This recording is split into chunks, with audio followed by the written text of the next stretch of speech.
I want to do this video as an addition to my very last video so that you might understand it better. So we know from Scripture what it speaks of, like in the days of Noah will be again at the coming of the Son of Man. So many people want to believe that there would be another flood of waters when that is not what Scripture teaches.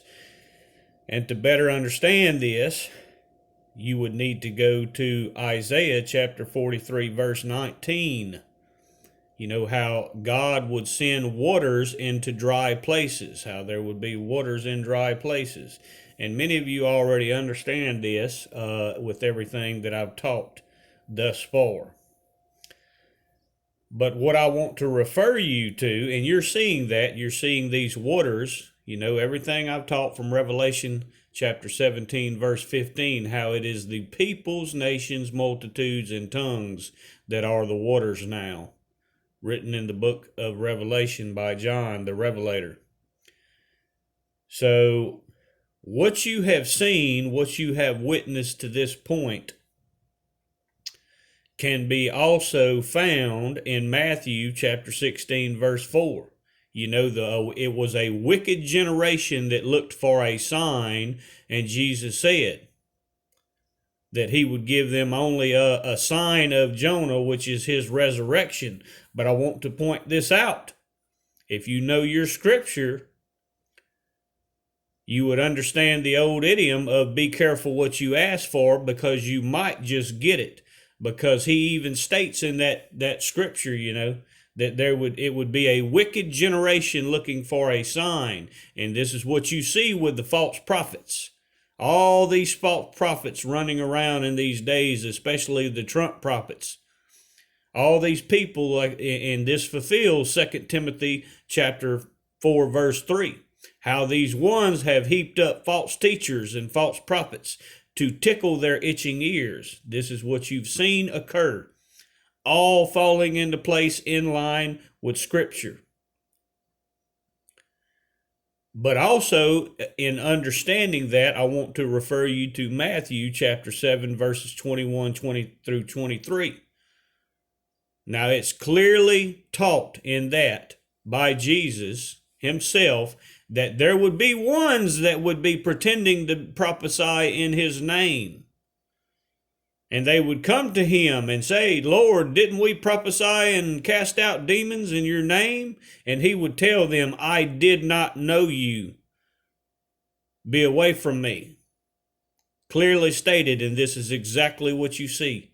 All these events you're watching unfold like never before. All these false prophets, false Trump prophets that are only prophesying from their hearts and not prophesying on behalf of the Lord. They are seeking their own glory, their own recognition, their own wicked desires. You're seeing it all unfold. But you're seeing that water in dry places, as I pointed out, how they're referring to all these new waves, this wave of attacks and a surge and a flood of, you're seeing this new thing, how he speaks, Isaiah 43, 19, I will do a new thing, waters in dry places. And this is how you're seeing this unfold. The fire that is water, a new wave, a new surge. And you're seeing that just as spoken of in Revelation 17:15. How it is the peoples, nations, multitudes, and tongues, which is language that they're using. This is what you're seeing, the waters that is in the language of the peoples, nations, multitudes, and tongues. But see that it is fire. It is water that is fire. But I want to point this out to you also. This is why I continue to point out in my videos how important it is to know what Scripture actually teaches. Remember what it says, to be still and know that he is God. He is telling you to be the still waters. Don't be part of these waters that are stirred up that draw you into the fire. Don't be drawn into this fire. Don't be part of the water that is the fire, so that he can draw you out of these still waters. And you'll understand this better by also knowing what Scripture says about how he guides you, leads you to green pastures and beside the still waters. See that these false prophets are the ones, and these wicked leaders are the ones that want you to be stirred up. Understand that. They are the Leviathans spoken of in Job 41 that stir up the waters. And I can't emphasize this enough. But also see that as I teach about the fire and the water, I want to remind you, very important to remind you of Isaiah chapter 43 verse 2 and what it teaches.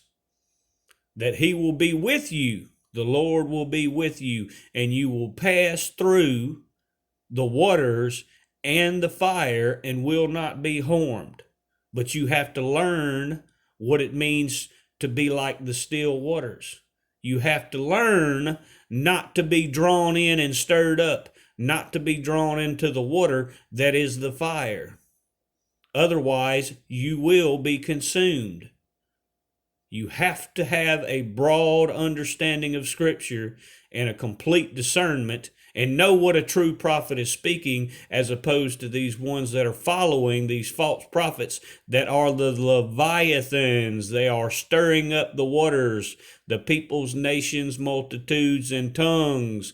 Don't feed into it, as I've taught in my series about the Ouroboros, that serpent of old that wants to draw you in to its body and consume you.